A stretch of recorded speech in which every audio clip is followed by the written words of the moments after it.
दोस्तों, मैं राजीव प्रताप अपने फेसबुक पेज से आपके साथ जुड़ चुका हूं। और पहले तो मैं चाहूँगा कि आप लोग इस वीडियो को या इस फेसबुक पेज को ज़्यादा से ज़्यादा शेयर कीजिए, ताकि और भी जो सारे लोग हैं वो देख सकें कि आखिर वो जो वीडियो और वीडियो प्रकरण उत्तराखंड में चल रहा है वो प्रकरण कहाँ तक पहुँचा है, उसमें जो कार्यवाही हो रही है एसटीएफ के द्वारा वो उसमें कितनी पारदर्शिता है और आगे इस परीक्षा का क्या होने वाला है। तो मैं चाहता हूँ कि आप सब लोग इस पेज से जुड़िए। मैं आपके कमेंट भी लेता रहूँगा साथ साथ में, क्योंकि ये एक बहुत बड़ा स्कैम है और इतना बड़ा स्कैम है कि जो कि उत्तराखंड के लेवल पे कहें या पूरे देश भर के या किसी राज्य भर के लेवल में कहें, ये अपने आप में बहुत बड़ा स्कैम है। बात इस बात की नहीं है कि जो 500 अभ्यर्थी का एसटीएफ 500 अभ्यर्थियों की बात कह रही है कि 500 अभ्यर्थी नकल करके इसमें चयनित हुए हैं, उनको हटा देंगे। बात इस बात की है कि वो 500 अभ्यर्थी अगर ना होते, अगर ये ब्लैक सीट्स ना होते, ये कबूतरबाज ना होते, तो शायद इन 500 बच्चों को मौका मिलता जो दिन रात मेहनत कर रहे हैं, देहरादून के कोचिंग संस्थानों में पढ़ रहे हैं, जिनके माँ बाप उन्हें खर्चे पे देहरादून में रख रहे हैं।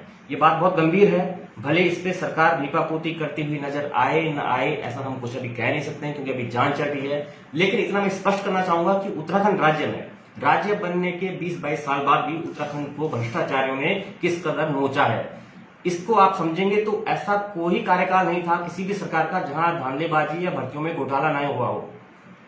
पूर्व मुख्यमंत्री कांग्रेस सरकार के हरीश रावत कहते हैं कि आयोग को भंग कर देना चाहिए, लेकिन हरीश रावत जी ये कौन बताएगा कि जो विधानसभा में 180 बैकडोर भर्तियां हुई थी उसकी जिम्मेदारी कौन लेगा? क्या आपकी सरकार ने ज्ञापन निकाला था कि हम जैसे कुछ लोग जो उस भर्ती के लिए एलिजिबल थे उनको पता भी चला कि कब कब ये भर्तियां होंगी, कब आपने इसके लिए विज्ञापन निकाला? नहीं। तो आप किस मुंह से कह रहे हैं? आप विपक्ष में इसलिए कह रहे हैं कि आज हम आयोग को भंग करते हैं। और त्रिवेंद्र रावत जी, आप जिस दिन आपका मुख्यमंत्री पद का कार्यकाल तो नहीं कहूंगा, लेकिन जब आप मुख्यमंत्री पद की कुर्सी छोड़ चुके थे उस वक्त शाम को 4 बजे एक रिजल्ट आप लोगों ने घोषित कर दिया था, और अब आप कह रहे हैं कि आयोग को भंग कर देना चाहिए। जब सत्ता की चाबी सब कुछ आप लोगों के हाथ में होगा तब आप कुछ नहीं कहेंगे, और जैसे आप लोग ये तो विपक्ष में चले जाएंगे या कुछ हो जाएगा, फिर आप लोग बड़े ही समाज सेवा और राजनीतिता बनना शुरू कर देते हैं। उत्तराखंड की बात कर रहा हूं अभी। उत्तराखंड का जो मामला है ये बहुत ही संगीन मामला है। जैसे कि पश्चिम बंगाल में अभी शिक्षक भर्ती घोटाले का मामला देखने में आ रहा है, करोड़ों का वहां पर फंड मिला, कैश मिला है अर्पिता मुखर्जी के घर में। लेकिन ये बात है कि अगर 500 लोग उत्तराखंड के अंदर सिलेक्ट हुए हैं धांधलीबाजी करके, पेपर लीक करके, और एक बच्चे से 15 लाख रुपए लिया गया है, तो मान के चलिए ये मामला भी करोड़ों का ही है। एसआईटी जांच करती है और एसआईटी प्रेस कॉन्फ्रेंस करके ये कहती है कि हम लोग अभी सेग्रीगेशन कर रहे हैं, हम लोग ढूंढेंगे कि इसमें जो बच्चे अपनी मेहनत से सिलेक्ट हुए होंगे उनको हम सिलेक्शन देंगे, बाकी को हम सिलेक्शन नहीं देंगे। कैसे आप पता कर सकते हैं आज के इस जमाने में, इस तकनीकी युग में, सोशल मीडिया के जमाने में, कि कुछ लोग जो है नकल करके आए, कुछ लोग नकल करके नहीं आए हैं? तो कहीं ना कहीं क्या एसआईटी के ऊपर कोई प्रेशर है, कोई राजनीतिक प्रेशर है? एसआईटी को ये कहना पड़ रहा है, और एसआईटी को सिर्फ जांच की जिम्मेदारी दी गई, इस बात की जिम्मेदारी नहीं दी गई है कि वो एग्जाम को कैंसिल करे या ना करे। ये आयोग की कार्यशैली, आयोग इस पर निर्णय लेगा। दूसरी बात, उत्तराखंड में जहां पर युवाओं के पास सिर्फ सरकारी नौकरी ही एकमात्र जरिया है नौकरी करने का या सेवा देने का, देश सेवा देने का, वहां पर आप लोग कहते हैं कि 500 लोग भर्ती में आए हैं, ब्लैक सीट्स आ गए हैं, अभी सोचते हैं भर्ती कैंसिल होनी चाहिए, नहीं होनी चाहिए। क्या नैतिकता नहीं है नेताओं के अंदर? प्रश्न यहां पर यह भी उठता है, क्या सीएम धामी जो युवा मुख्यमंत्री हैं इनके ऊपर कोई दबाव है? या अपने मुख्यमंत्री पद की गरिमा, मुख्यमंत्री पद को जीरो टॉलरेंस की सरकार बताते हैं, क्या उसमें कोई इन पर कोई दबाव लगता है इनको कि इन्हीं की पार्टी के सीनियर लीडर्स नहीं चाहते हैं कि पुष्कर सिंह धामी कैसे मुख्यमंत्री बन गए, नया नवयुवक कैसे मुख्यमंत्री बन गया? तो क्या पुष्कर सिंह धामी के ऊपर कोई प्रेशर है? जो अधीनस्थ सेवा चयन आयोग में इतना बड़ा भर्ती घोटाला होता है, बेरोजगार संघ और बेरोजगार संघ से जुड़े लोगों की गले फट गए चिल्ला चिल्ला के, बोल बोल के, लेकिन अधीनस्थ सेवा चयन आयोग के सचिव और चेयरमैन हमेशा कहते रहे कि पारदर्शी तरीके से भर्ती हुई है। आज उनकी पारदर्शिता कहां गई? जो कह रहे थे कि स्क्रीनशॉट फर्जी है, वो स्क्रीनशॉट अब कहां फर्जी, अब क्यों फर्जी नहीं है? भ्रष्टाचार से लड़ाई के भ्रष्टाचार ही बनकर होगी क्या? सबको भ्रष्टाचार में संलिप्त होना पड़ेगा क्या? आज आपके पास कुर्सी, आप भ्रष्टाचार कीजिए, कल दूसरे के पास होगी, वो करेगा। उत्तराखंड की बेरोजगारी, गरीबी कहां रहेगी ये जनता?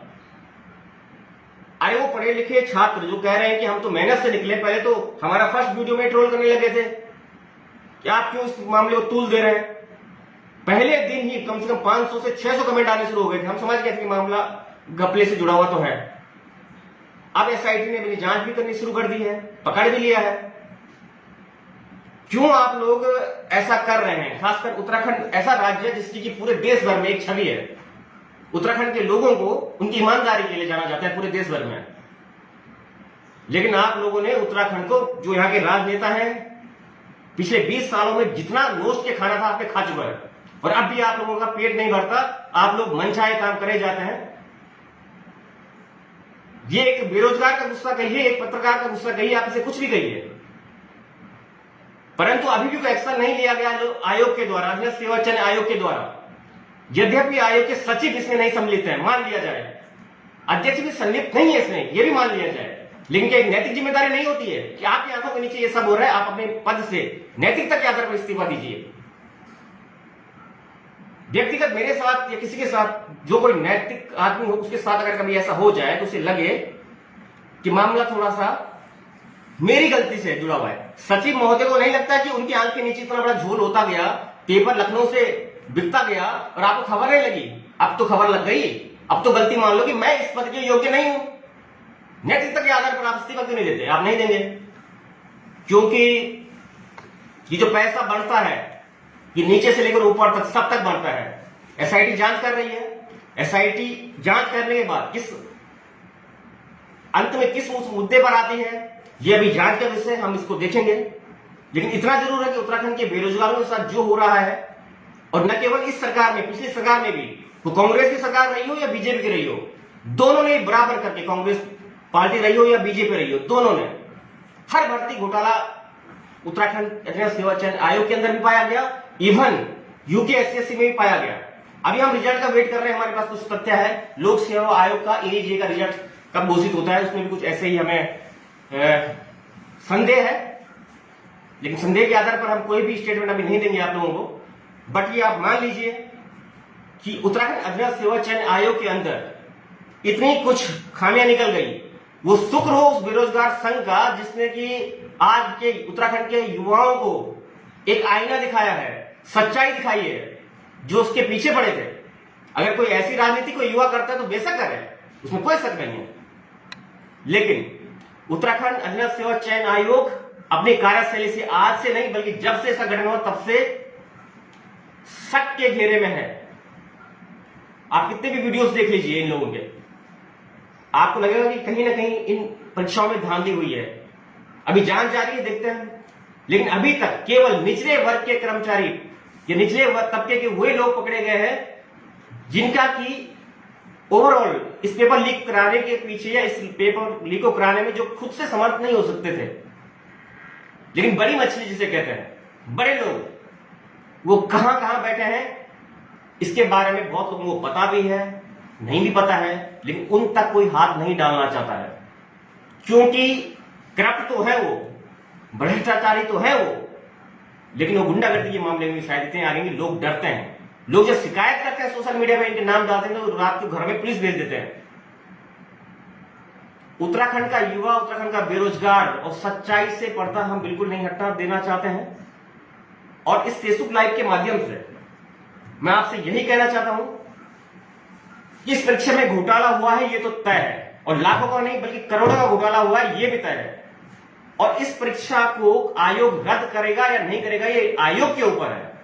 लेकिन अब तक परीक्षा के संदर्भ में आयोग की तरफ से कोई स्टेटमेंट आ जाना चाहिए था, लेकिन लीपापोती इतनी की जा रही क्योंकि उत्तराखंड राज्य है, तो शांत राज्य है, मेन स्ट्रीम मीडिया उत्तराखंड से गोल है।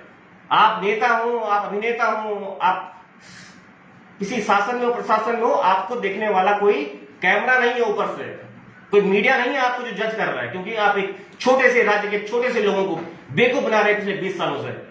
और बच्चे पढ़ पढ़ के थक गए हैं कि हमारा एग्जाम नहीं निकला। माँ बाप कह रहे हैं कि कहां से निकलेगा तुम्हारा एग्जाम, तुम तो घूम रहे हो इधर, तुम तो नालायक हो। लेकिन वो नालायक नहीं है, सीटें तो कबूतरबाज उड़ा के ले जा रहे हैं। तो इन कबूतरबाजों को सलाखों के पीछे भेजिए। और यही कहूंगा, हाल कल हम फिर एक नई अपडेट और नई न्यूज के साथ आएंगे। दिल्ली उत्तराखंड लाइव को आप जरूर सब्सक्राइब कीजिएगा यूट्यूब पे। और हाल आपसे यहीं पे विदा चाहेंगे। और कल 9 बजे हम एक लाइव और करेंगे और प्रकरण यही होगा यूके एसएससी वीडियो और वीडियो मामला। बहुत बहुत धन्यवाद आप लोगों का जुड़ने का, और मैं चाहूंगा कि भ्रष्टाचार के खिलाफ आप लोग भी ऐसे ही अपनी आवाज को बुलंद रखें। बहुत बहुत धन्यवाद।